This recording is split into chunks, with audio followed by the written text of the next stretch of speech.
Hola gente, ¿cómo va eso? Acá les traigo otro video.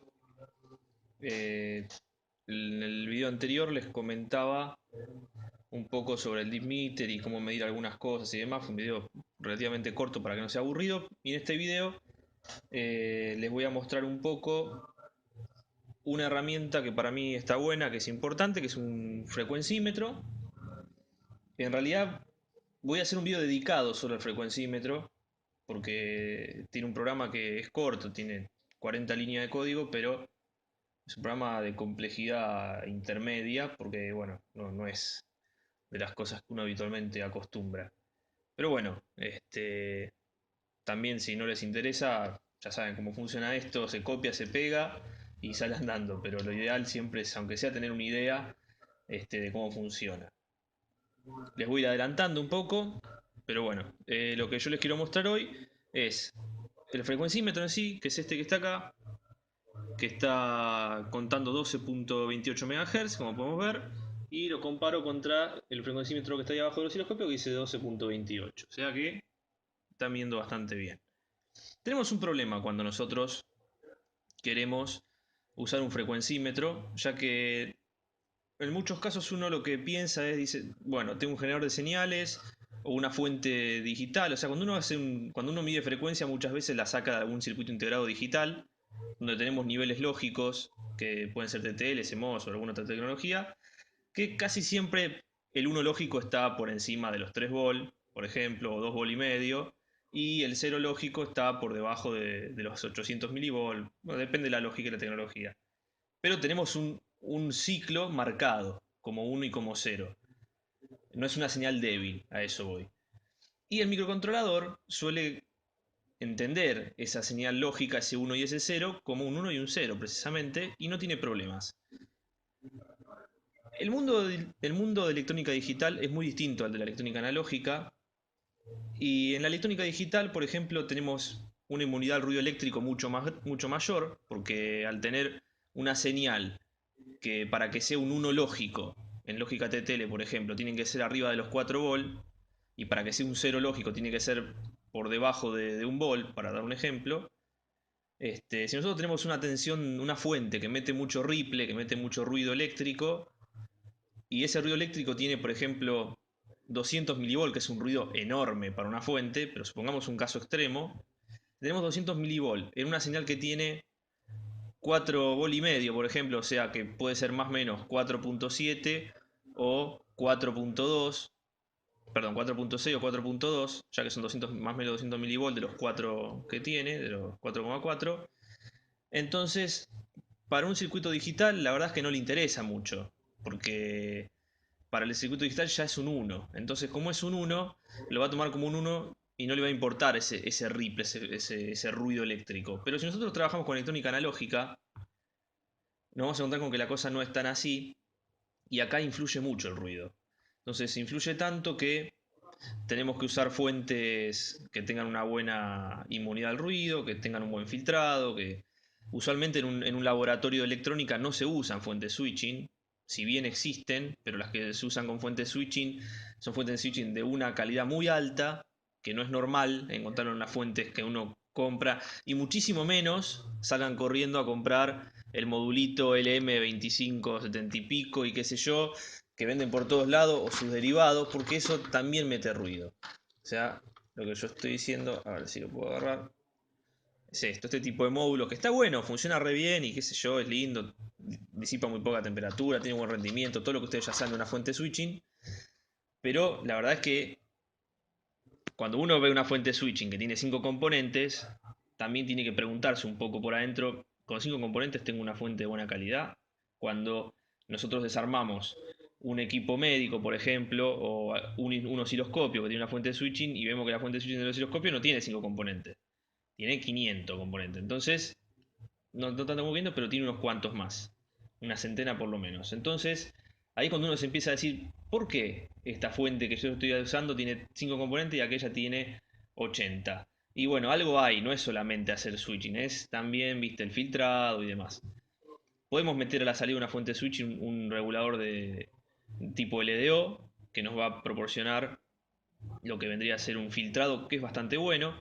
Pero la realidad es que si uno agarra una fuente de laboratorio de precisión, usualmente son transformadores con fuentes lineales. Tiene un transformador, típico transformador con núcleo de hierro, con bobinado, con cobre a 50 Hz o 60, depende de donde estén, puente rectificador, le pondrán 25 capacitores en paralelo para reducir la resistencia a serie equivalente y todo lo que ya saben, pero en definitiva es ese tipo de fuentes. El contra que tiene esta fuente es que si es una fuente variable, es una fuente que tiene muy poco rendimiento, porque si nosotros tenemos una fuente que nos entrega de 1 a 30 volt y cuando tenemos que poner un transformador que por lo menos nos dé los 30 volt, entonces vamos a tener un transformador con una fuente de continua que nos va a dar 30 volt para que sea el máximo y cuando nosotros le pedimos, por ejemplo, 5 volt, la ajustamos a 5 volt, el resto de la tensión que no está en la salida, o sea, 30 menos 5, que son 25 volt, se los está comiendo alguna juntura colector y emisor de la fuente y eso es temperatura y es falta de rendimiento. Pero bueno, no se puede tener todo. O tenemos una fuente de buena performance con bajo ruido o tenemos una fuente que sirve para electrónica digital, pero cuando metemos amplificadores operacionales y señales débiles o alta frecuencia ya estamos un poco más complicados. Hay fuentes extremistas que son con baterías. Si ustedes quieren una fuente super extrema, usen una batería, que no es una continua pura. Pero bueno, qué sé yo. Una fuente lineal suele ser una buena opción para un laboratorio. Fuente lineal que voy a estar diseñando dentro de poco. Así que la voy a hacer bastante copada, quiero hacer bastantes cosas, así que bueno, espero que después lo vean en ese video más adelante, bastante más adelante. Pero bueno, me olvidé de lo que estaba diciendo ya. Bueno, sí, estaba hablando de los niveles lógicos, con la electrónica analógica es más complicado que con la digital, el tema del ruido en la fuente y demás. El tema es que cuando uno trabaja con una señal analógica, tal vez tenemos un circuito analógico que es, qué sé yo, un amplificador o un oscilador, un circuito de radio, un con sensores, etcétera, ¿no? Hay un montón de circuitos analógicos que se le podrían venir a la mente a ustedes. Y ahí se van a dar cuenta que si quieren medir frecuencia, por ejemplo, en un circuito con un amplificador operacional o en un circuito con por ejemplo, un oscilador puede ser un receptor de radio, un transmisor de radio, algún circuito sintonizado. Cabe destacar que la electrónica de RF es una de las electrónicas más complejas porque es donde uno se empieza a dar cuenta que no solo tiene que saber de electrónica, sino que tiene que saber un poco de física, un poco de todo. La verdad que bueno, es una de las ramas que más me gustan de la electrónica, pero es una rama bastante complicada y bueno, lamentablemente no hay mucha área acá que yo conozca en el país. O sea, conozco algunos sectores en donde se trabaja a nivel de en serio con esto, pero la mayoría no se trae de afuera, entonces no se hace mucho acá. Pero bueno, divagando demasiado. Si nosotros vamos a enviar un oscilador, vamos a necesitar un circuito que sea sensible. Por ende, un microcontrolador o la entrada de un microcontrolador digital no nos va a servir. ¿Por qué no nos va a servir? Sencillo, porque lo que les comentaba antes, niveles lógicos, por ejemplo, un 1 son 4 volt, un 0 son 800 milivolt, por ejemplo. Y si nosotros tenemos una señal que tiene 30 milivolt, de pico a pico no va a llegar a ser ni un 0 para el micro, para una entrada digital. Sí podemos leerla con la entrada analógica, pero en el circuito que estoy usando para un frecuencímetro no nos va a servir de nada la entrada analógica porque la entrada analógica tiene una velocidad de sampleo que es muchísimo menor a la que podría llegar a ser útil para un frecuencímetro.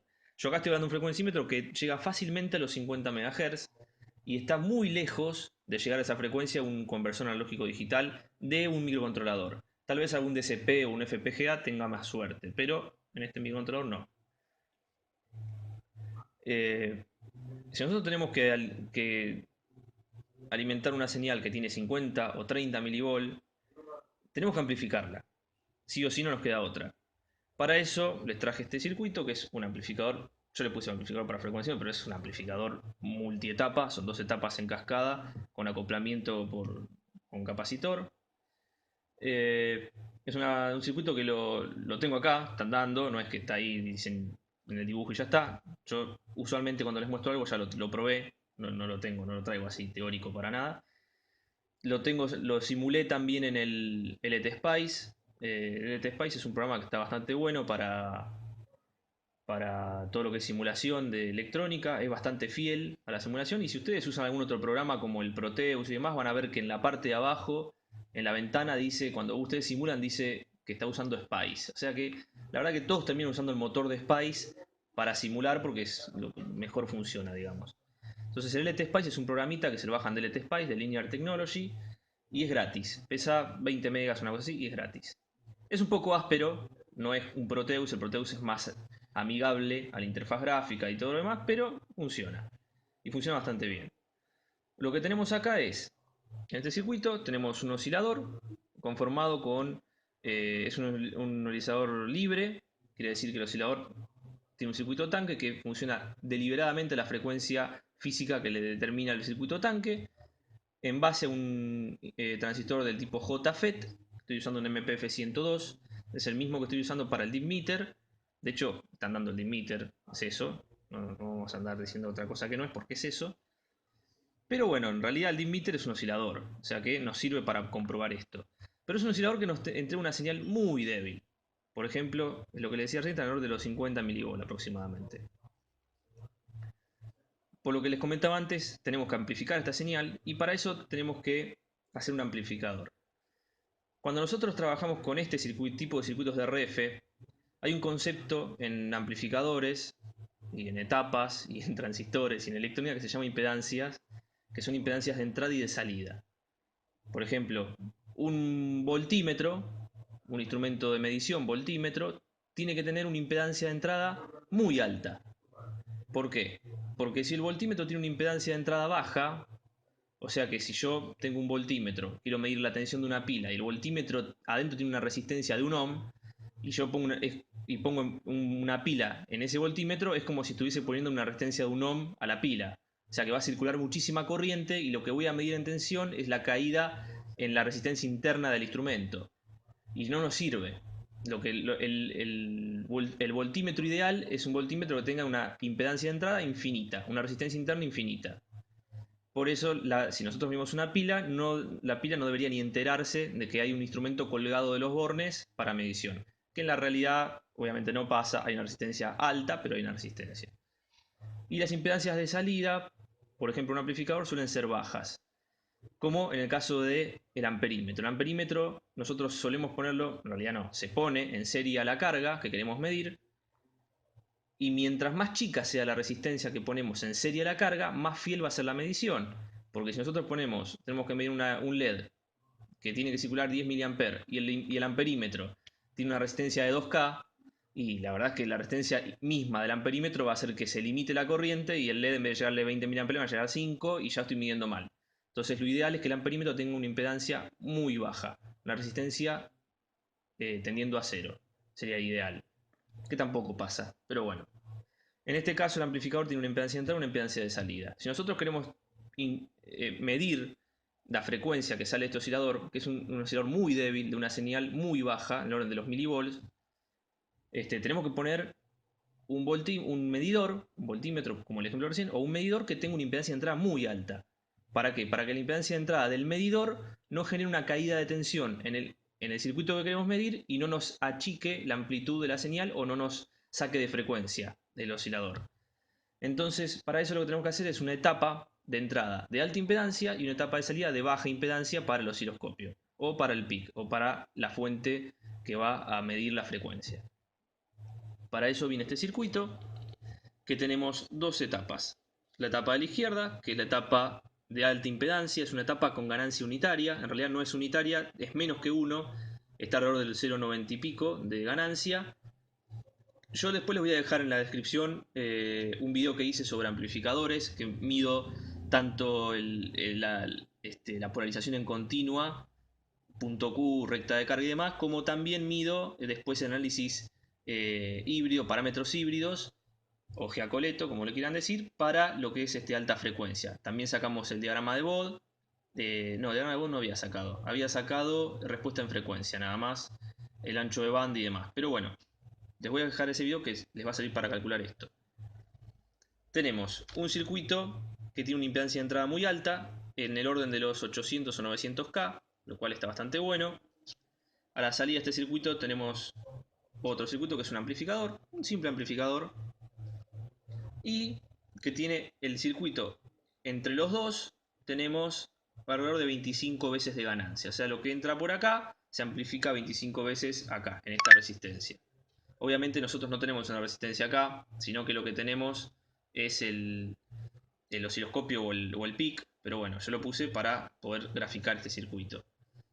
Tenemos al principio dos diodos que están en contraposición, que se usan para limitar la tensión de entrada. Si tenemos un semiciclo positivo mayor a 0,7 volt, va a venir para acá y va a masa. Si tenemos un semiciclo negativo mayor a los 0,7 volt, va a venir para acá a masa. O sea que lo que estos dos diodos hacen es estabilizar la tensión a que sea menor a 0,7 volt o a 700 milivolt, para que no se sobresature el transistor y no se convierta en un switch.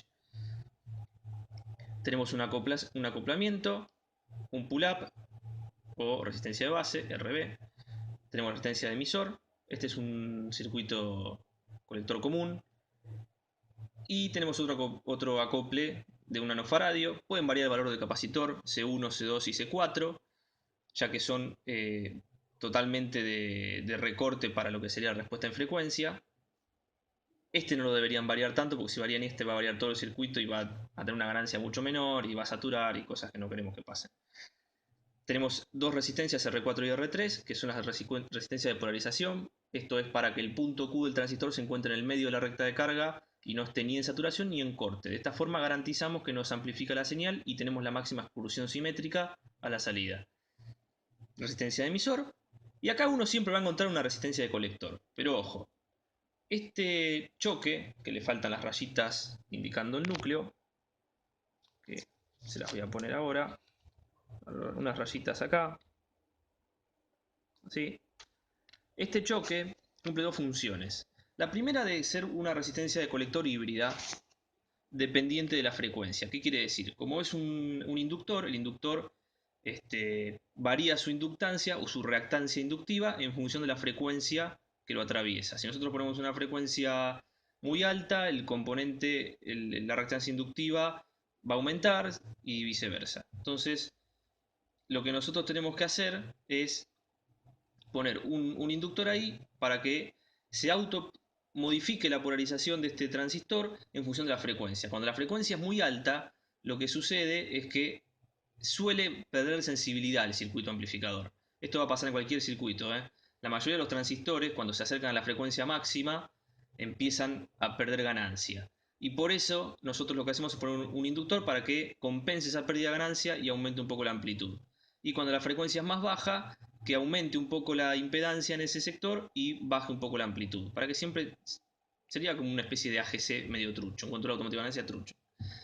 Y aparte cumple otra función, porque es una bobina, la bobina con una frecuencia oscilante genera una fuerza contraelectromotriz, la fuerza contraelectromotriz genera un pico inverso de tensión por la ley de Lenz, que es la ley de Faraday con un menos adelante, bla bla. Ese pico también nos va a dar un pico de tensión que va a ser justo lo que necesitamos para que el microcontrolador pueda leerlo como un 1.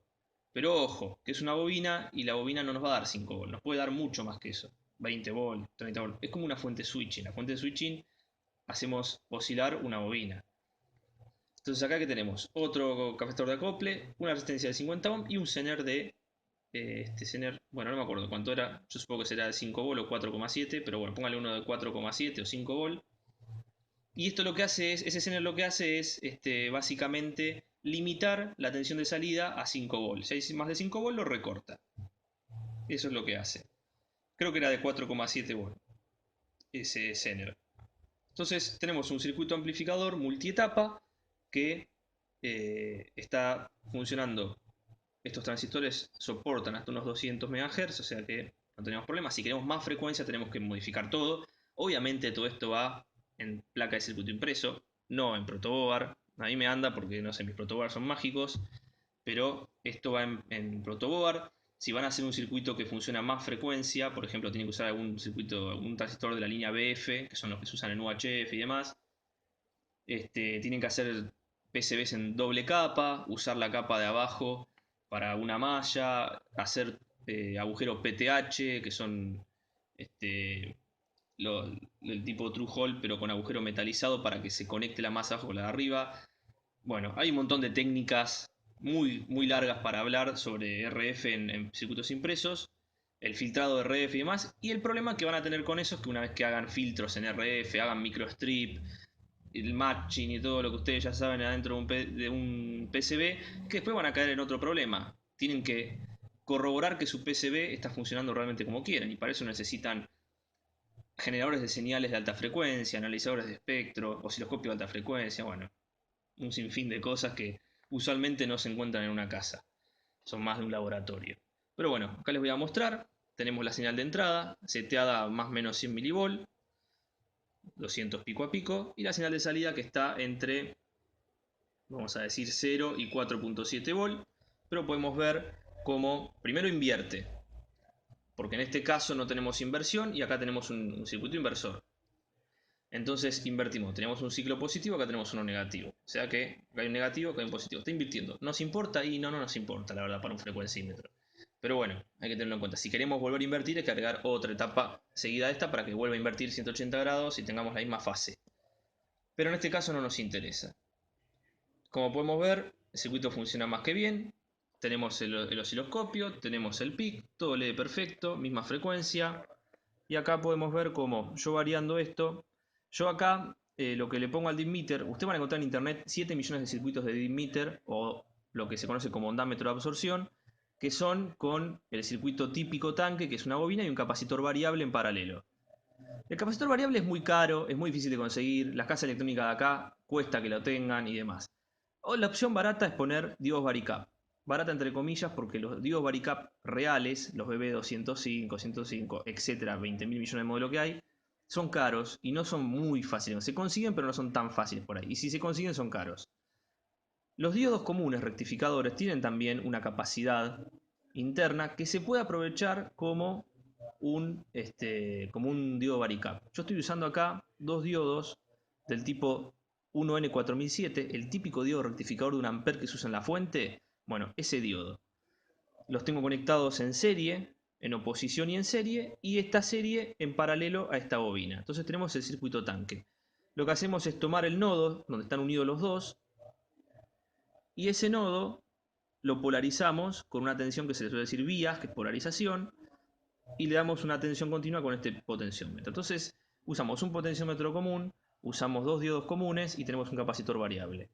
Potenciómetro que puede ser eliminado y puede ser reemplazado por un DAC, un conversor analógico digital, una salida R2R, una salida del tipo Pi, PWM, etc. Si nosotros variamos este de acá, tiene que variar la frecuencia, está variando, 16.84, bueno, tiene que estabilizar porque es un potenciómetro.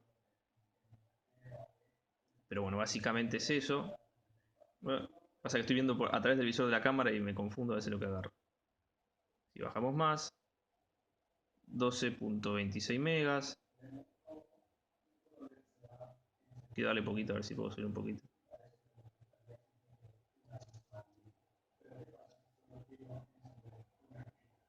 $13.15, 13.22, bueno, debería esperar que estabilice. Acá tenemos 13.15, o sea, claramente están dando bien. Y podemos hacer otra comprobación. Miren, agarramos una radio, la prendemos, la ponemos en onda corta, ahí está, 17.2 MHz. ¿Qué va a pasar? Cuando la frecuencia sea la del oscilador igual a esta frecuencia, se va a escuchar un surco en el audio. ¿Por qué? Porque estamos ocupando la portadora de RF de la estación de radio que existiría ahí, que acá no escuchamos porque no hay. Entonces vamos a escuchar un surco. Voy a subir el volumen y vamos a estar acercarnos a 17.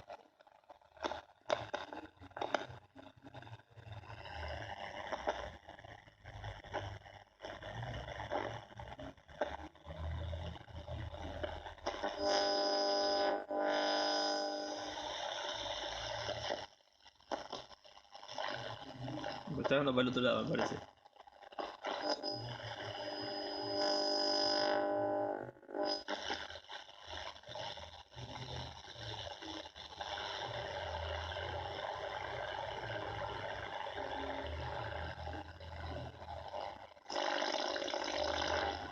Voy a tener que cambiar el potenciómetro, me parece, porque este potenciómetro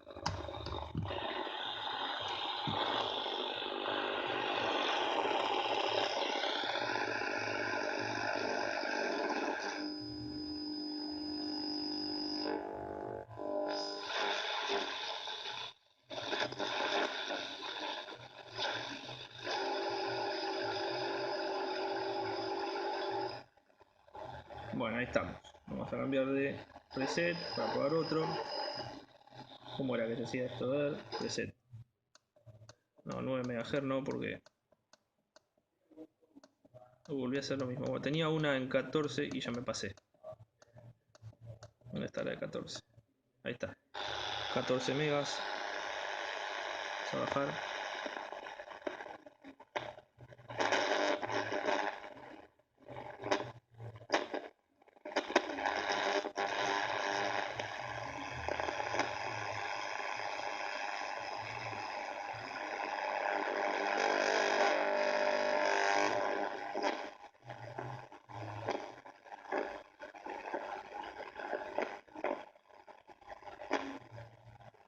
Bueno, me está costando pararme donde me tengo que parar.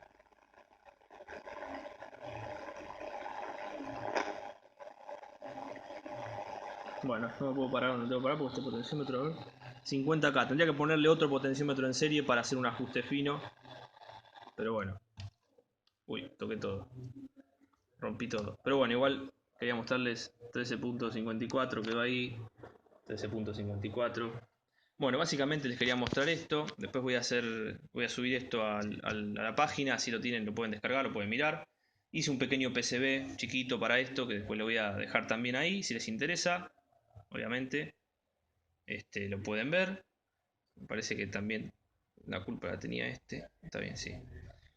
Y bueno, básicamente es eso lo que le quería mostrar. Un amplificador para un frecuencímetro que está bueno porque pueden usarlo para otras cosas también. Como pueden ver, acá tengo el osciloscopio y estoy también amplificando la señal del osciloscopio. Si tienen una señal muy débil y el osciloscopio la muestra muy bajita, pueden amplificarlo un poco. A ver, ¿qué pasa si saco esto? Lo pongo acá. Ahí está la señal de entrada. Pueden verla muy chica. De hecho, el frecuencímetro no llega a tomarla. Menor a 20 Hz, mentira. Es la misma frecuencia, pero no llega a tomarla. Y si yo la pongo a la salida del amplificador, ahí la toma, 13 megas, ¿ven? Bueno, eso es lo que pasa con un instrumento de medición. Yo para hacer un amplificador de instrumentación para el osciloscopio usaría amplificadores operacionales de bajo ruido y toda la bola que ustedes ya conocen, fuente simétrica y todo eso. Pero esto es para un frecuencímetro donde no me importa si la forma de onda no se copia fielmente de la entrada a la salida. Me importa que tenga el pico que va a medir la frecuencia. Bueno, gente, espero que les divierta y cualquier duda o sugerencia o lo que quieran, pásense por el grupo de Facebook si quieren. Y bueno, nos vemos en otro video. Chao.